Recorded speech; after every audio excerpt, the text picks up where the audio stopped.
but she was the best candidate to get the initiative passed. That's a community accountability, you know. Another lady that they talk about was a teenage mother, single mother who already had a child and was still pregnant. She sat before Rosa Parks sat and refused to get up and was arrested, but they didn't use her as a catalyst for change because she didn't fit the narrative of what they were trying to do. And so when Rosa Parks finally was being used to push the agenda forward, Dr. King had just come on the scene in Birmingham. He was a young pastor, fresh out of seminary. And he happened to have the biggest church in Birmingham. And so when Rosa Parks, she said, they didn't have the NAACP leaders, they didn't have a place large enough to hold the community to come together to have a meeting about what they should do. So they went and asked Dr. King, could they use his church? He said, yeah, y'all old preachers, y'all can use my church. I don't care, I'll be in my office. Use the church. So he opened up the church, this is a true story. He opened up the church to them so they could have their first initial meeting. And the young children of that day, those students that were in Birmingham, Alabama, that wanted to protest and really wanted to raise cause a ruckus, they didn't care about the things that these old, out-of-touch pastors were saying, and they began to shout them down. And Dr. King came out of the back and he quieted the audience and let them continue with the meeting. And after the meeting was over, the pastor said, well, who is this young guy? Maybe he can speak for us. And they went in the back in his office and they asked him about being the face of the civil rights movement, and his answer was, I don't want to do that. I'm just trying to pastor my little church. But you can speak so well. I don't want to do that. I got a family to raise. They listen to you. I don't want to do that. But because the community needed him, he saw what God had for his life. And so that's why I thank God for knowing about a side of Dr. King that made him real to me. Because when you think about community, and the title that we're here to talk about is community accountability, I laughed at myself this morning because last night as I was preparing, I wrote a message to my sister telling her to calm down and God has already made everything straight and all this kind of fanciful stuff that makes you feel good on the inside. And then I was the one that stayed up all night. trying to make sure that I had everything just right until God said, just go. I had the privilege of standing with a gentleman by the name of Ben Jealous. You may know the name. He was the former head of the NAACP. Yeah, former head of the NAACP. And he ran for governor in 2018, I believe it was, of Maryland, of the state of Maryland, and I was his spiritual advisor, whatever that may mean. But I was the one that he called when he got frustrated and wanted to cuss everybody out. I said, it's okay to cuss, go ahead and cuss them out. Just don't curse at them. You know what I'm saying? And so we were there on the day of the election. He was projected to win. There was a Republican governor for the first time in so many years in Maryland, and he was running for, the Republican governor was running for a second term, and everybody projected Ben Jealous, the Democrat, to win the state of Maryland and be the next governor. And to everyone's surprise, he lost. And so it was eye-opening to be behind the scenes, backstage, as all these people had gathered for this victory party at the Coliseum in Baltimore, to watch the numbers come in and to watch the mood of the crowd shift, to watch the ones that's closest to you begin to whisper behind your back as if you don't know what they're talking about. The numbers ain't showing what we thought it was. It's not coming back together like we thought it would be. What are we going to do? And to watch them have to go and literally take his victory speech out of his hand and give him a concession speech was something that I'll never forget. His eyes watered up. His family began to give the, oh, that's okay, we can do it again next year. But he didn't want to hear that at that time. Right. And so they had given them this concession speech that he didn't want to read. And when it was time to go on and concede to the sitting governor that I've lost this election, he looked at me and pulled me to the side and said, Rev, what do I do? I said, I saw you over there struggling with those words that they gave you. He said, yeah, I want to say that. I said, well, speak from your heart. Speak from your heart. And that's what God told me last night as I was getting my 3x5 index cards together and trying to put together a PowerPoint presentation. He said, just get up there and speak from your heart. You've been doing it for 20 years. Right. Yeah. And so what I want to do in this moment, in this session, is to shift your mind. I guess that would fit in with the deconstruction. That's right. Yes, yes. That's right. Yes. And I personally like to do a lot of word play. And I look at words different than a lot of people look at them. But when I look at the word deconstruct, if you just follow me for a second, and you might want to write this down, but deconstruct, to me, I see the root word of structure. And then deconstruct, I see construct. And so when you construct something, you're using key elements, key material, you're using base materials to make something else. So you may be breaking down a piece of cement to put it back together with some wood to make a fireplace. So what the cement was constructed, the wood was constructed, but the cement was structured, the wood was structured. You broke them down to a place where they can work together, so that meant you constructed it. You took it out of its normal state and made it become something else. So the word con, C-O-N, means sometimes to go back and tear things up. Right. So when you constructed the cement and you constructed the wood to make something else, it became something new. So over our course of life, we come from a structured place where you were born, who you was. Then life has kind of tore you down and put you with some other things that made you something else, and that quite may not be working out for you right now. You know what I mean? You may have been constructed into somebody that you're not. You may have been constructed into being somebody that you thought that you needed to be in order to get ahead in life. You may have been constructed into what mama wanted you to be. You may have been constructed into what society had wanted you to be, working against who God wanted you to be. Right. Right. Well, you started out structured. Life began to teach you. School began to teach you. Circumstances began to teach you, and you became constructed. But now it's a time where God is saying it's time to deconstruct, to go back to structure.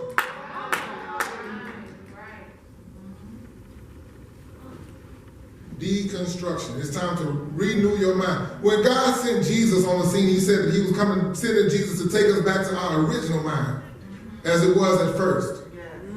What's your first mind? Our first mind is the mind that God gave to Adam. And then in that moment, Adam being a blank slate, God took and presented the animals. This is Bible. God went and presented the animals to Adam and said, whatever you call it, I'll call it. Because we was in a perfect state of mind. So God knew that he had created Adam so perfectly that he said, whatever it is, that's what it's going to be. But sin was introduced and began to corrupt our mind. right. And God, when he sent Jesus on the scene, said he was taking us back to the first mind. What's that first mind? It's the mind that he gave Adam, that he said, whatever you say it is, it will be. And that's what God is taking us back into in this time. Because we know what we were created to do. But we just have to have the courage to do it. That's that accountability, because God gave you who you were supposed to be, and you are accountable to him. Right. Right. You're accountable to God. So when you're not acting in your correct order, God will send people to redirect you and deconstruct your mind. So if you look at the word community, I remember I was here in 2012 working with Mayor Karen Freeman Wilson. And we had a meeting down at the YMCA down on 15th Avenue, I believe it is. Right. 15, what's on 15th Avenue? 15th and Broadway. Right. YWCA? Okay. All of the elected officials from the area, from the city, from the state, from the local, from the county government was in this one place talking about community togetherness, community redevelopment, community this, community that. And as I left that event, I went across the street to the gas station, and a gentleman that I came encountered with was asking for some money. And he said, I've not slept in my own bed in over 35 years. I couldn't imagine that. He's on the other side. He's on the east side of Broadway. We're on the west side of Broadway. All of the power players, all the power brokers are literally a stone's throw away from this man. And he's telling us that he's not worked or slept in his own bed for the last 35 plus years. What are we doing? And so I went home and I began to think about the meeting that I had just left, talking about community. And in that instant, God gave me a vision of the word community being a compound word. I said, a compound compound word, God. Community was always explained and spelled C-O-M-M-U-N-I-T-Y. That's just one word. He said, no, Jeffrey, the original term was common unity. The original term and phrase was common unity. But over the years of the words common unity being spoken so much by so many people from so many different areas and with so many different dialects that it just became blended together to become community, losing its root meaning. It's taken on a whole new meaning now. But when we go back and we look at that word as being a compound word of common and unity, then we can know how to get this thing together, because the only way that we come together is knowing how you're commonly united. What piece to the puzzle do you hold? What information do you know that we need to be able to go to the next level? You may be a hairdresser. I may be the speaker. You may be the babysitter. But none of us are more important than the other. Yes, yes. Because our common unity is this. We have a message to get to the people. But if my hair is messed up, I'm not going to feel comfortable going in front of them. If I don't have anybody to watch my children, I can't even make it. So we're commonly united by wanting to get a message out, but the unity is working together to get to that point. The hairdresser will do my hair, the babysitter will watch my babies, and I'll go out and I'll speak about a higher living wage for both of you, for all of us.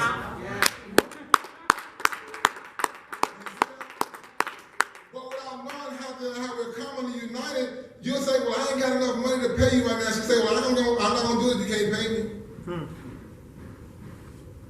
Well, one of my children may have a little bit of a cold. I can't watch no child with no cold, but you don't understand that your common unity will say, don't worry about paying right now. I'll keep this a little bit of corner, and you go speak for us because I need you to tell them that I'm over here struggling, and I need you to go tell them over here that I need a bigger facility. And we'll all win in the end, and we're all accountable to one another. Yes, yes. Free. Talk about healing. This is my first time doing public speaking in over 2 years. Come on. I suffered a personal hurt, went through a divorce.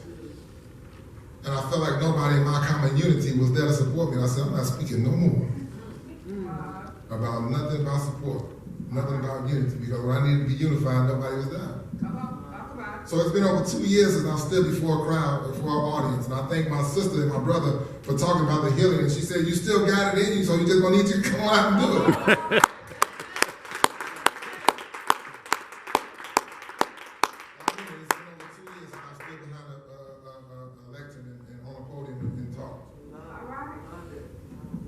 But I want you to get to a place where the word community automatically shifts over to common unity naturally. Because when you hear the word community and in the phrases and in the terms that it's being used in, and those two words of common unity jumps to your mind immediately, it'll make more sense. When I began to think about the word community and began to study it, I'm a member, I don't know if you guys are familiar with former Congressman Ron Dellums. He was one of the ones, he's from Oakland, California. He's one of the ones that founded the Congressional Black Caucus Foundation. He recently passed, but I was one of the commissioners on his commission. There was a group of 12 of us from across the country. You had governors, you had senators, you had tribal leaders, doctors, PhDs, and then you had me. They tell me I have a street corner PhD. And I said, what is that? They said somebody that can understand what's going on at the ground level. And so I was one of the commissioners, and I began to tell him about the word community and what it meant to me. And he went to his roots, which is Oakland, California.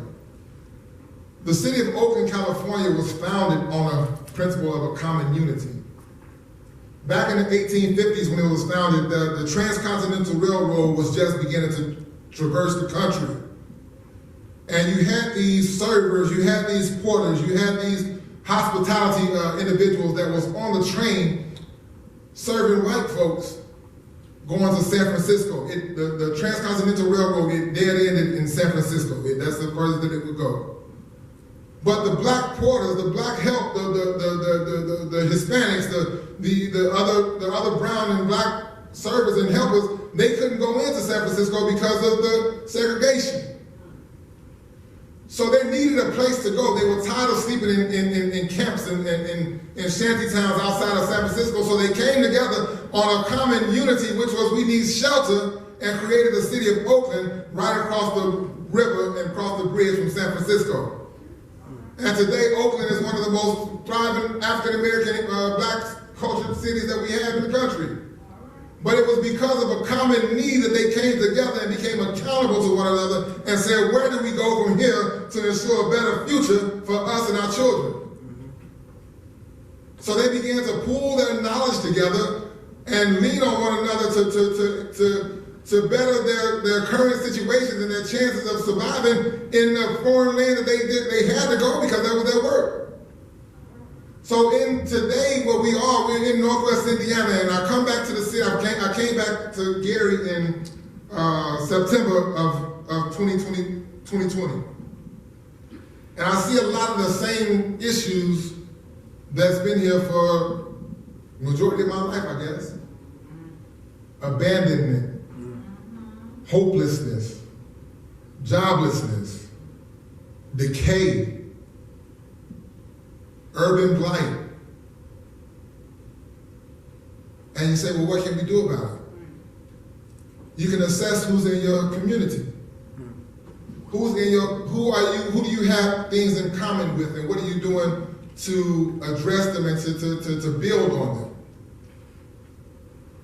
One of the things that I had worked with the mayor, with Mayor Freeman Wilson, was organizing the churches as kind of a community leader, a community hub, which was actually what it's supposed to be, you know? And to assign each church in the north, east, west, and south corridors 5 blocks. If you go 5 blocks north, you go 5 blocks west, you go 5 blocks east, you go 5 blocks south, that's your territory. Take inventory of who's in your territory, what businesses are there. What homeowners versus renters are there. Then when you figure out who the renters are, find out who the landlord is. Because oftentimes when I was sitting in the meetings, they said, well, we can't hold the renters accountable for the property because they don't actually own it. We can't find the owners of the property because they done bought this 15, 20 years ago and they moved out of the state, so we don't know who the actual owner of this property is. Well, if somebody is there taking assessment and accountability of that area, when it's time to hold those ones accountable, you'll know where to go and who to go to. You have pastors wondering what we can do for our community and for our members. Go out and walk your streets. Right. Introduce yourself. They may not be a member of your church, but they're still a member of your greater community. Mm-hmm. They're a member of your common unity. When their property is looking unattractive and looking intimidating, you won't get new people to come and look at your church because they didn't want to go past the building and the houses that they got to go past to get to your church. That's being accountable. Accountability. And then when you are accountable and when you're accountable to your community, you can then take and harness that power and begin to get lending opportunities out of that. You have the urban league that you can go to. You've got all of these social communities and social networks that you can become a part of. Get somebody to go sit down at the council meetings. Mm-hmm. Get somebody to go and see what's on the agenda for today that's going to be discussed. I was amazed when I first began going to the political meetings and things and saw how easy things got passed and were allocated to the people that was present. Did you get that? Mm-hmm. Things that got passed and was allocated to the people that was present.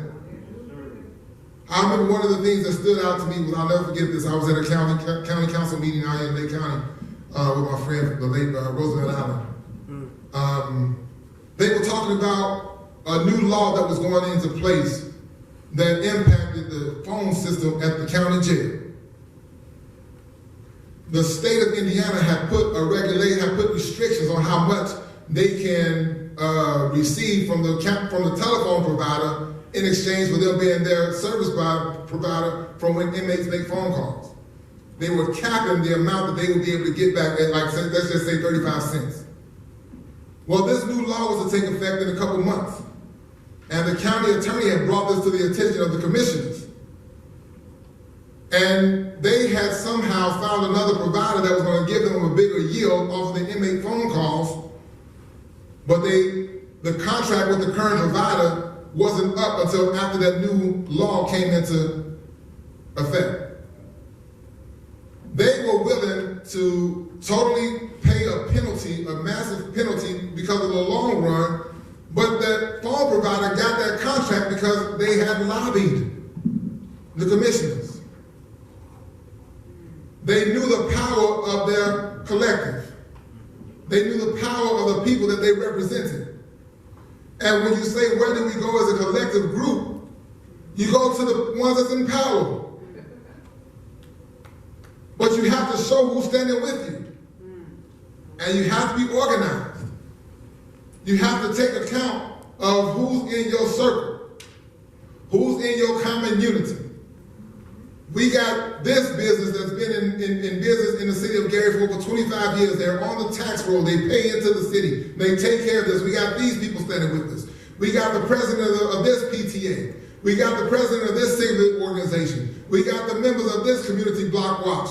We got these ones. We got this ones. We got these ones. And when you have all your ducks in a row, you're going to present it to them. They will give it to you because you have a power to keep them in position.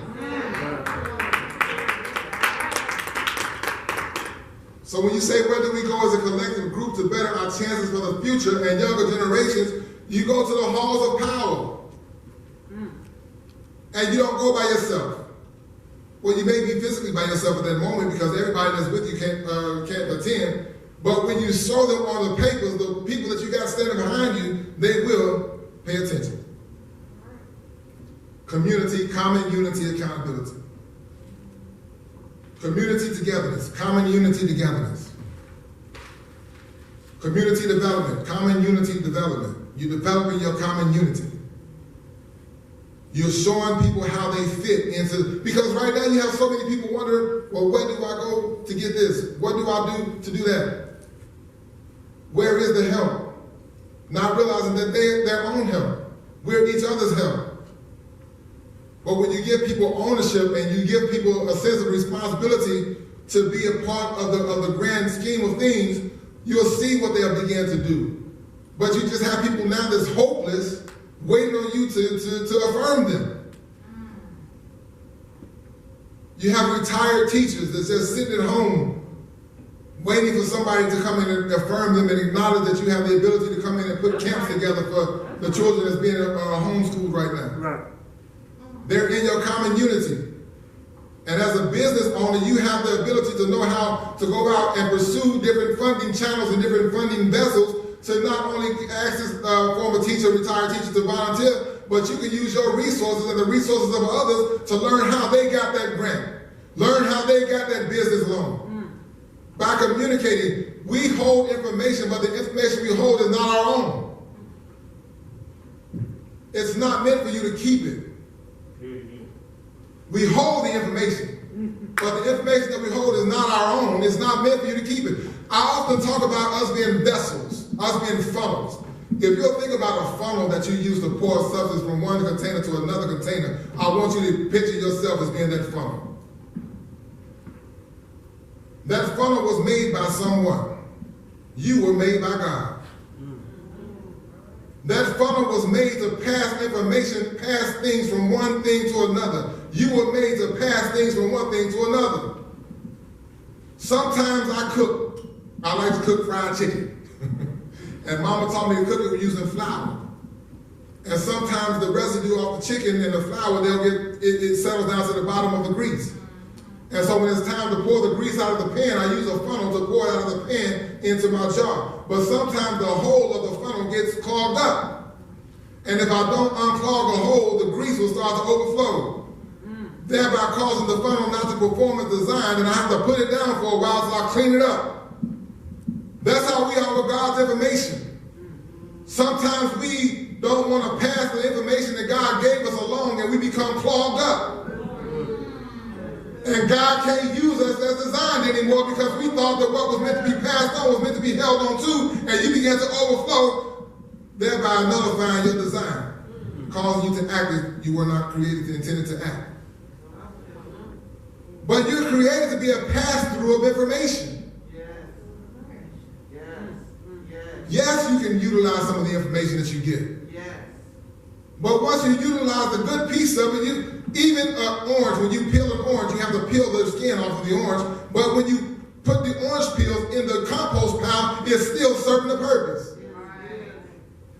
So the orange is a whole, the peel is what's left over, the inner parts of the orange is what we use.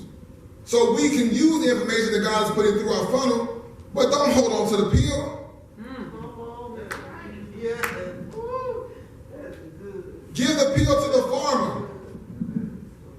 Give the peel to the one that's growing your organics. Stop throwing the peel away. Build your community up by sharing information. Build each other up by affirming them. Everybody has something to give. Everybody knows a little bit more that you, something that you may not know. Everybody is a piece of the whole. Everybody is a piece of the whole. I challenge you as you leave this place to do an assessment and an inventory of who's in your circle, who's in your community. Yes. Who do you have things in common with? Our common interest today is obviously bettering ourselves to tackle the things that may come once we leave this place. That's what we have in common.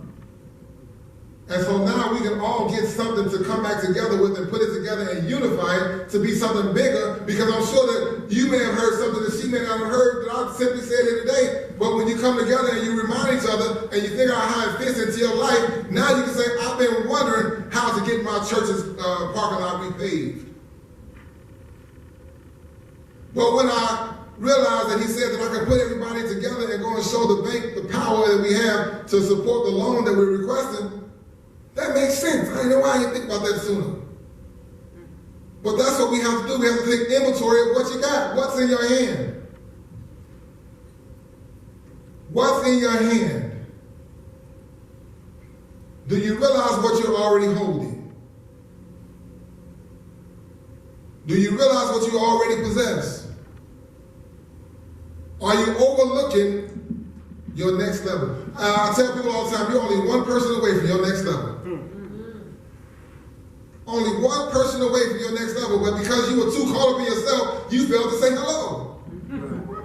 I think I heard my sister say that she didn't have a pen or wasn't prepared to write, which caused her to come in contact with a dear sister from SK.